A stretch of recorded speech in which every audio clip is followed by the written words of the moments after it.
Welcome to Budget MTG Decks. All the cards you see in our videos are $1 or less, with the exception of the commander cards. Also, don't forget to hit the subscribe button and click the bell icon to be notified when a new video comes out. Hi, and welcome to another episode of Budget MTG Decks. I'm David, and today we're going to be looking at another fun commander you can build without breaking the bank. And today we have a sweet graveyard-themed commander in the form of a Jarad Golgari Lich Lord. Jarad Golgari Lich Lord costs 2 black and 2 green, so for 4 mana we get a 2/2 legendary zombie elf, but Jarad will not stay this small because he gets +1/+1 for each creature card in your graveyard. Additionally, we can pay 3 mana and sacrifice another creature to have each opponent lose life equal to the sacrificed creature power, which means that gives us a little bit of extra reach later on in the game. And we can also sacrifice a swamp and a forest to return Jarad from your graveyard to your hand. But usually we're going to let it go to the command zone, so that won't really be that relevant. The strategy of this deck is as follows. We're going to ramp, we're going to fill our graveyard, and then we're going to reanimate our whole graveyard in one go. We got plenty of ways to also reanimate individual creatures, return individual creatures back from our graveyard to our hand to recast them the whole time. And this is a very creature-based deck. We got mostly creatures in here. We don't mind playing them, we don't mind losing them, we don't mind reanimating them. The price is also quite affordable. The commander comes actually to below $1, so that means this entire deck is around $28, which is very, very affordable and also tons and tons of fun to play. So let's have a look now at the synergy cards. We divided the synergy cards into 3 categories. Those that allow us to mill cards, so that's putting cards from our library into our graveyard. Then we've got the cards that have great synergy with our graveyard. And finally, we have the cards that give our creatures evasion. We're going to start with the mill cards. We've got Mulch and Grisly Salvage. Mulch allows us to look at the top 4 cards of our library, and we're going to put all lands into our hand, and the rest is going to go into our graveyard. Grisly Salvage is instant speed. Mulch was sorcery, and it allows us to look at the top 5 cards, so a little bit more cards. We're going to put a land or a creature card into our hand. The rest goes into the graveyard. So this is nice for digging for stuff, but also nice for just filling our graveyard. Satyr, Wayfind, Glowspore, Shaman are very similar. Both these guys are creatures. When they come in, we're going to be revealing cards. With Satyr, Wayfinder, we're going to reveal the top 4 cards of our library and put a land into our hand and the rest into the graveyard. And Glowspore, Shaman only looks at the top 3 cards and puts a land from the graveyard on top of our library. But Glowspore Shaman is also a 3/1, so we can still attack with it pretty nicely. Then we have Shambling Shell and Nyx Weaver. Shambling Shell does so much work in this deck. It has Dredge 3, which means that once we've cast it, we can also sacrifice it to put a +1/+1 counter on target creature. And this, remember, this is instant speed, so we can use it to either put a +1/+1 counter on our commander or maybe on one of our death touchers to make it a little bit more tough. But remember that this guy, we can sacrifice the instant speed, let it go into the graveyard, and whenever we would draw a card, we're going to Dredge 3, which means instead we can choose to have the top 3 cards of our library go into the graveyard, and we're going to put this card into our hand, ready to be cast once again. So this is nice for every turn. We can sacrifice it, and we can reliably mill 3, essentially, if we want to.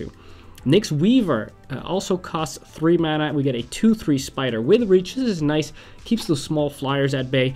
And at the beginning of our upkeep, we're going to put the top 2 cards of our library into our graveyard. So this is consistent mill every single turn, 2 cards into our graveyard. And let's not forget, for 3 mana, we can exile this card and then return target card from our graveyard back to our hand. This is really, really nice. Remember, this doesn't happen. It doesn't work if this card's in the graveyard. It needs to be on the battlefield. But for 3 mana and exiling this spider, we can get any card back. So that's also our artifacts and our instants and our sorceries and anything that we may want. So that is very important. Then we have the last of the mill cards, and this is a new card from the new set. We got Sir Conrad the Grim. For 5 mana, it is a 5/4 human knight, and whenever any card goes into the graveyard from anywhere, then it's going to deal 1 damage to each opponent. So this is really nice. It's going to be looking at basically if a creature dies, if it goes from your hand into the graveyard, if it gets milled, if any of these creatures go from anywhere back into their graveyard, or back, if they go into the graveyard, we're going to be dealing 1 damage to each opponent. And also, additionally, whenever a creature card leaves our graveyard, we're also going to be doing that. So, really nice. It's great insurance against board wipes. It's really nice for when we reanimate stuff. It's great insurance against people who want to exile our graveyard. And it just essentially allows us to trade creatures, let them die, bring them back, let them die, and we're going to be dealing so much damage to our opponents. And if that's not going fast enough with our other reliable mill methods, we can also pay 2 mana to have each player put the top card of their library into their graveyard. So it's got a nice little mill built in there too, but this works perfectly with this deck. Then we have the graveyard synergy cards. We got Splinter Fright and Night Howler. Both of these cards become really big dependent on the amount of creature cards for Splinter Fright in our graveyard, and for Night Howler, the amount of creature cards in everyone's graveyard. So that's Splinter Howler has potential to become much larger. But, Night Howler has the potential to be much larger, but Splinter Fright has built-in trample, which is not to be underestimated. And additionally, it also states that at the beginning of your upkeep, you may put the top 2 cards of your library into your graveyard, so it also has the built-in mill, just like the Nyx Weaver. So Splinter Fright is a very, very nice card. However, very important to remember, don't play it when you don't have any creature cards in your graveyard yet, because then it's just going to die, because its toughness will be 0. Night Howler, important to remember, it has Bestow, which means we can play it as an aura onto another creature for 4 mana. So put this onto a Death Touch or small creature, any creature you got, maybe even Mana Dork, doesn't matter. You pop it on there, it becomes really big, obviously. And if somebody were to, I don't know, kill the creature or do a board wipe, then Night Howler will jump off and become a creature by itself again. So that's nice little insurance against people who want to use board wipes to get rid of your 15/15 creature, potentially. Don't worry, just make sure you always bestow it so that people have to kind of get rid of it twice. Then we have a Spider Spawning, Kessig Cage Breakers, and Izoni Thousand-Eyed. All these creatures care about the amount of creature cards in our graveyard. With Spider Spawning, when we cast it, we're going to create 1/2 green spider creature tokens for each creature card in our graveyard, and it also has flashbacks for 7. Kessig Cage Breaker is going to be doing something very similar. Whenever we attack, it's going to be counting the amount of creature cards in our graveyard, and it's going to be putting a 2/2 green wolf creature token tapped and attacking for each one of those. And Izoni Thousand-Eyed, when it comes in, is going to be creating a 1/1 black and green instant token for each creature card in our graveyard. So all of these guys are going to be creating tokens for us as various strengths. And remember, the Izoni also has a very nice little power, additional power, which is for 2 mana, sacrifice another creature, you gain life, and you draw a card. So that's a nice little sack outlet to protect our good creatures against exile effects, for example, but also nice to get rid of tokens and feeding us into some nice life gain and some draw. And then we move on to the last synergy cards, and that's Evasion. We've got some really big creatures and some potentially larger creatures coming in later, and it's nice for us to be able to attack with impunity. For example, Jarad, does not have trample and can be potentially very large. And we've got a couple of other creatures like that who can be potentially very big. It's nice to give it a little bit of vengeance. So then we have Korozda Guildmage, Luxodon Warhammer, and Brawn. Korozda Guildmage is a 2/2, and we can, for 3 mana, give a creature +1/+1 and intimidate until the end of the turn, which means it can't be blocked except by artifact creatures and or creatures that share a color with it. So that's really nice. And additionally, it also has a nice sack outlet built in. For 4 mana, sacrifice a non-token creature, and then create X 1/1 Sapperling creature tokens when X is that sacrifice creature's toughness. So that's really nice for when we have, for example, Splinter Fright being a 12/12 and attacking, and people say, I'm going to use my instant speed removal. They say, you know what, that's fine, I'll sacrifice Splinter Fright and I'll get 12 green Sapperling creature tokens instead. So that's actually pretty cool. Then we have a Luxodon Warhammer for 3 mana and for 3 equip.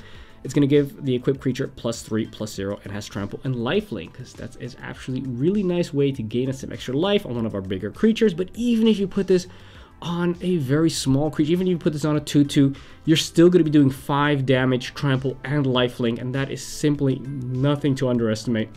And this really makes sure that this deck can come back from what may seem like insurmountable odds. And finally, we've got Brawn.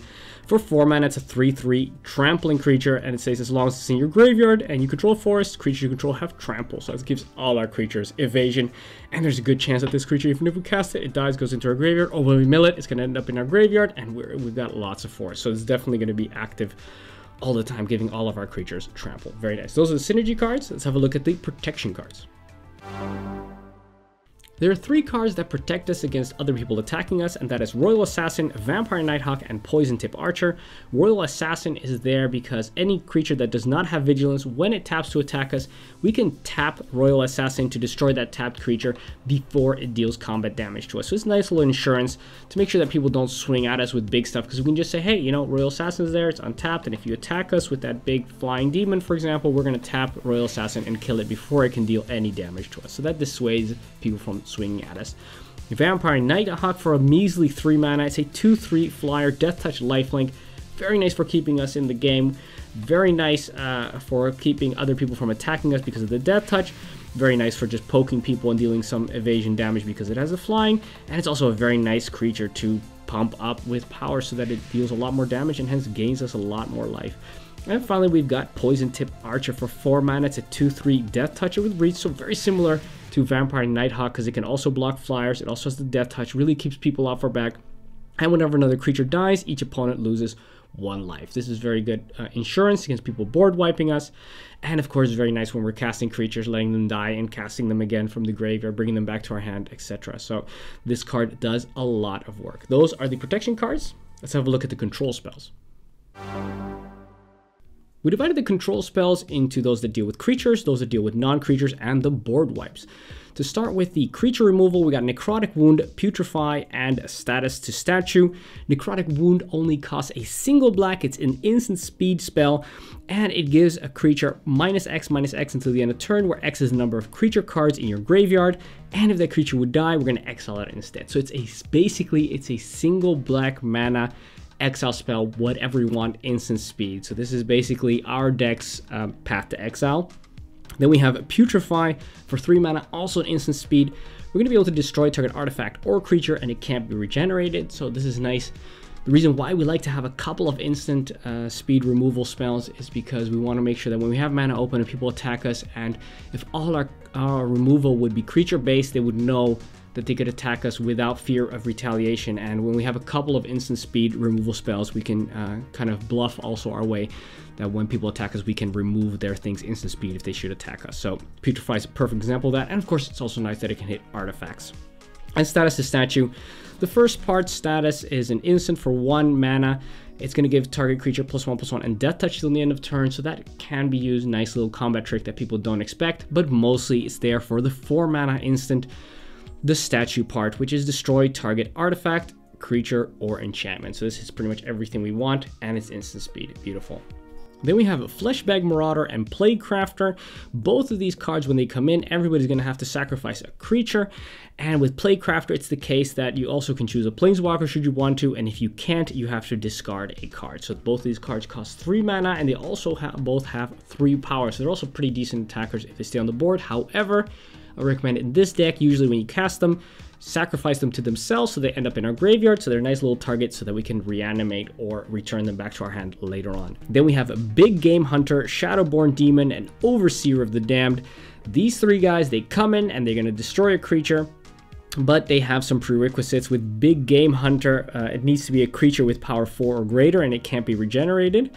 With Shadowborn Demon, it's going to only destroy a non-demon creature. And it also states that if we don't have 6 or more creature cards in our graveyard, we're going to have to sacrifice a creature every upkeep. Nice to just either sacrifice a creature that you want to return later on, or Shadowborn Demon so you can recast it again from the graveyard and do its effect, once again destroying a creature. And Overseer of the Damned does not have any prerequisite, it's just going to kill any creature.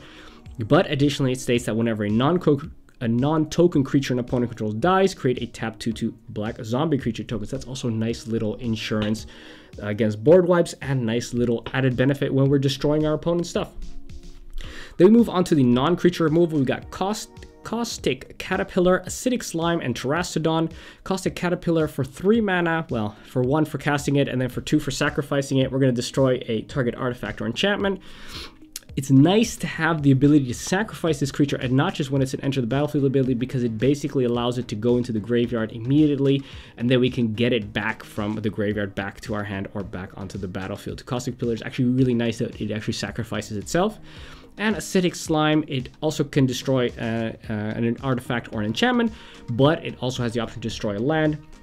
And also it leaves us with a 2/2 Death Toucher, which is a nice little protection so that people don't attack us. And Terastodon, a whopping 8 mana. Yes, we get a 9/9, but it destroys up to 3 target non-creature permanents. And the beauty of this is, of course, that it will also hit Planeswalker, should we want to. Of course, we do give them a 3/3 elephant creature token, but we have a 9/9 Terrasenol, so we don't really care about that. Plus, Jarad's probably going to be much larger, and for the rest, we have Death Touchers. And then we have Agent of Erebos for 4 mana. It's a 2/2 zombie, and it states that whenever this guy or another enchantment enters the battlefield under your control, exile all cards from target player's graveyard. So this is really nice because we want to be the ones playing the graveyard strategy. We don't want other people to be gaining any benefits from any kind of graveyard. So we're going to be exiling their graveyards with this, and we have a couple of enchantments in the deck, so we can probably get rid of everybody's everybody's graveyard. But should we not be able to, then we'll just sacrifice Agent of Erebos to Jarad's ability, dealing everybody 2 damage, and then we're just going to get it back from the graveyard and then cast it again until nobody has a graveyard anymore, and that's when we are going to be playing our reanimation spell. Then we move on to the board wipes. We've got Massacre Girl and Demon of Dark Schemes. Massacre Girl, when she comes in, she's a 4/4 human assassin with menace. When it enters the battlefield, each other creature is going to get -1/-1 till the end of turn, and whenever a creature dies this turn, each creature other than Massacre Girl gets -1/-1 till the end of turn. So as long as there is a 1/1 on the battlefield, and then potentially a 2/2, and then 3/3, and then 4/4, it's going to be able to wipe pretty much essentially the entire board, and we're going to be left with Massacre Girl on the battlefield. Demon of Dark Schemes, a little bit more powerful, only gives the creatures -2/-2 until the end of turn when it comes in. Yes, that's still going to get rid of most of the utility creatures. That's awesome. However, it also states that whenever another creature dies, we're going to get an energy counter, and for 3 mana and 4 energy counters, we can put target creature card from a graveyard onto the battlefield under your control tapped. So this is awesome, great reanimation, great board wipe. And it's going to not only reanimate stuff from our graveyard, but from anybody's graveyard. So we're going to be getting the best stuff. And then the last of the board wipes, we've got Hythonia the Cruel and Deathbringer Regent. Hythonia the Cruel for 6 mana is a 4/6 Death Toucher. Once again, great insurance. You pop her down. People don't really want to attack into this. But if we pay the 8 mana, then we're going to make her monstrous, giving her 3+1/+1 counters, and we're going to destroy all non-Gorgon creatures. That's going to include all of our creatures as well, but it doesn't matter. We're going to have a chunky Death Toucher, and everybody's going to lose all their stuff. Deathbringer Regent, when it gets reanimated, it will not do anything, but if we cast it from our hand, and there are 5 or more other creatures on the battlefield, we're going to destroy all other creatures. So that is a very, very solid removal spell as well, solid board wipe. That is it for the control spells. Let's have a look at the card advantage spells. We divided the card advantage spells into 3 categories: those that draw us cards, those that tutor for cards, and those that recur cards from our graveyard. We're going to start off with Nature's Resurgence and Grim Flowering. Nature's Resurgence allows each player to draw a number of cards equal to the number of creature cards in his or her graveyard, so that's for everybody. So we want to make sure that our opponents have as little cards in their graveyard, as little creature cards in their graveyard, and we have as many as possible. And Grim Flowering costs a little bit more, so this one costs 6 versus the 4 of Nature's Resurgence, but it states that we can draw a card for each creature card in our graveyard, so this is only for us. Then we have Corpse Augur and Skull Mulcher. Corpse Augur costs 4 mana, it's a 4/2, and whenever it dies, we're going to draw X cards and lose X life, where X is the number of creature cards in target player's graveyard. So we can use this on our graveyard. If it's earlier on the game, we want to draw 5 cards, lose 5 life. Very strong, very nice. And of course, we got to make sure it dies, so it's nice to have a sack outlet so we can kill it or attack and hope that it gets killed. But usually a sack outlet is a little bit more reliable. Luckily, Jarad is a sack outlet on itself. However, if it is late on in the game and we have, let's say, 15 creature cards in the graveyard, it might be a bit too much damage to take, so then we can just pick somebody else's graveyard and maybe draw a few less cards, but not kill ourselves. Skull Mulcher costs 5 mana, we get a 3/3, but it also has Devour, which means that when it enters the battlefield, we can sacrifice any number of creatures, and this creature is going to come in with that many +1/+1 counters. So we got, of course, ways of getting lots and lots of tokens, so this is a great target for those tokens. And whenever it comes in, it's going to draw a card for each creature it devoured, which is very nice and includes tokens. Then we have Grim Horror Specs, Deathreap Ritual, and Moldervine Reclamation. All of these cards like it when creatures die, and then we're going to be drawing cards. Grim Horror Specs states that we're going to, whenever another non-token creature we control dies, we're going to draw a card. So it's limited to only non-token and only creatures that we control. Deathreap Ritual is a little bit more flexible. It states at the beginning of each end step, if a creature died this turn, you may draw a card. So it doesn't count the amount of creatures, it just sees at the beginning of everybody's end steps and multiplayer for everybody. If a creature died, bam, we're going to draw a card, but it doesn't have to. If it's a token as well, it would be fine. It also counts it. And then finally, we have Moldervine Reclamation, the most powerful one of these. Whenever a creature you control dies, you get 1 life and you draw a card. So that means not only are we gaining life, we're also drawing cards, and it also counts tokens, but only our creatures. Then we have Runic Armasaur and Soul of the Harvest. Runic Armasaur states that whenever an opponent activates a mana ability of a creature or land that isn't a mana ability, you may draw a card. So essentially, it's activating any ability. As long as it doesn't produce mana, you're golden. We're going to be drawing a card. And Soul of the Harvest, it's a 6/6 trampler, so this is already a beauty just for attacking people, and it states that whenever another non-token creature enters the battlefield under your control, you may draw a card. So it doesn't count the tokens, but any other creature that we cast and enters the battlefield, bam, we're going to be drawing a card for that. And then we move on to the tutor cards. We've got Mausoleum Secrets, Jarad's Orders, and Corpse Connoisseur. Mausoleum Secrets, for only 2 mana, it's an instant, is when we're searching our library for a black card with a converted mana cost less than or equal to the number of creature cards in our graveyard. And we're usually going to have 6 or more creature cards in the graveyard, so we're going to be able to search up anything we want. We're going to reveal it, put it into our hand, and then shuffle our library. And there is very strong reanimation spell in black, which costs 6 mana, which we're going to get to in a minute. And that's the one we're going to be searching for usually, but we can also use it to search for any kind of removal or just any fat creature. If you want a big demon, it doesn't really matter. Just search for whatever you want, as long as it's a black card. Jarad's Orders costs 4 mana. It's a sorcery. We're going to search our library for up to 2 creature cards, reveal them, 1 into our hand, and put the other into our graveyard. Then shuffle our library. There's plenty of creatures that like being in our graveyard. We don't mind. So just grab one of those, put it in the graveyard. We're going to reanimate him later anyway. So it basically searches for any creature, and that puts it into our hand. And of course also fills our graveyard, which is nice.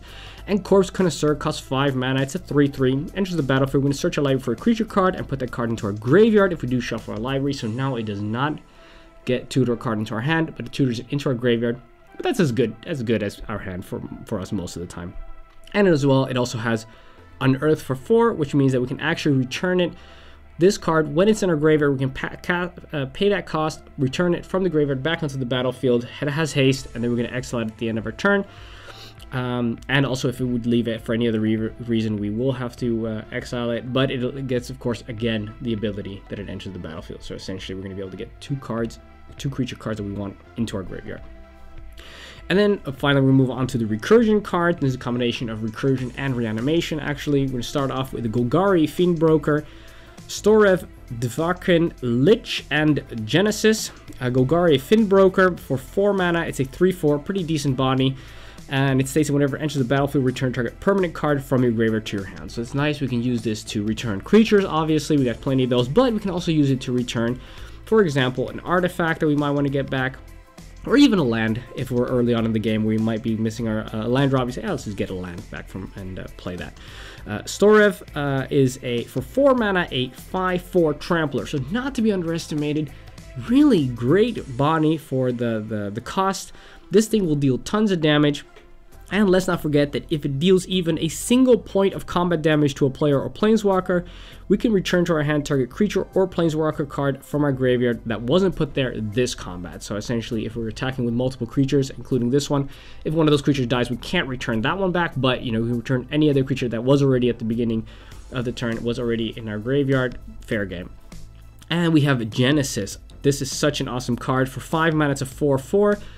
When it's on the battlefield, it doesn't really do very much for us, but if it's in the graveyard and it's the beginning of our upkeep, we can pay 3 mana, and if we do, we can return target creature card from our graveyard to your hand, and we can do that every single turn. So essentially, it says at the beginning, every single turn, at the beginning of your turn, pay 3, get a creature back. Nice. Then we move on to Whisper, Blood Lethargist, and Glean Crawler. These cards work really well together. Whisper basically states we can tap it and sacrifice 2 creatures to return target creature card from our graveyard directly to the battlefield, so reanimates it. And Glean Crawler states that at the beginning of your end step, return to your hand all creature cards that we put there from the graveyard this turn. So what's really nice is we can get 2 cheap creatures that are very easy to cast. For example, Mana Dorks. We sacrifice those two, return a big fat chunky demon back from the graveyard directly onto the battlefield. Then at the end of the turn, when we got Glean Crawler, we're going to get those dorks back into our hand, and next turn we can just cast those again and sacrifice them again to get something chunky. So that's a nice little engine that this deck has.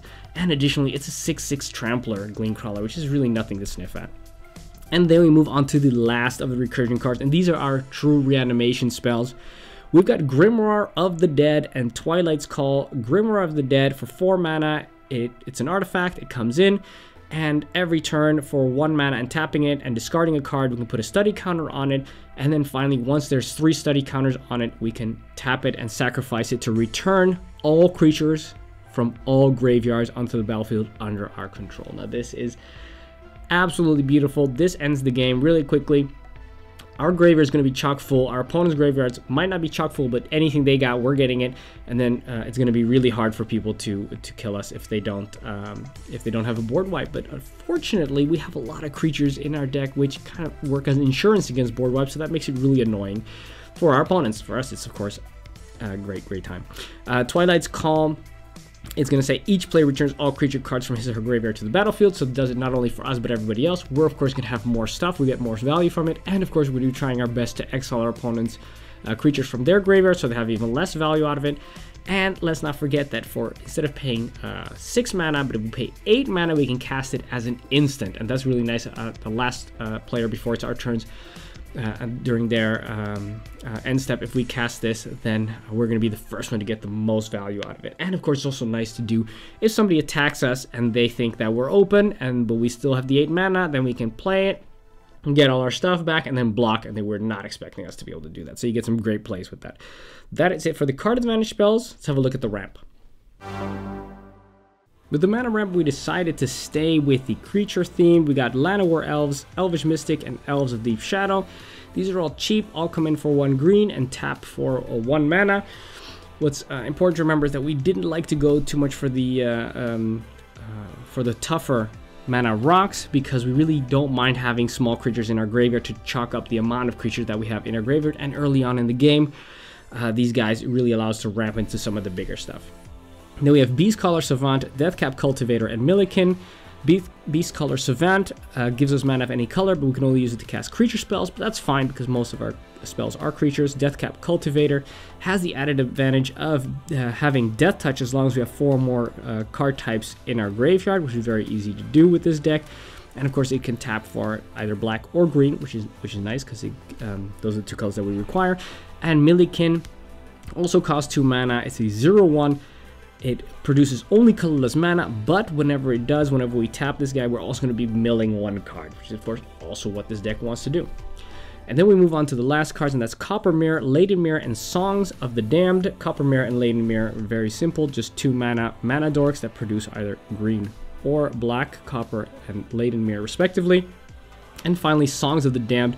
For a single black, it's an instant that gives us 1 black for each creature card in our graveyard. Now, this is a really nice surprise to play when we have lots of creature cards in our graveyard. We've got Twilight's Call, for example, and we only have 1 black mana open. People think we can't do anything.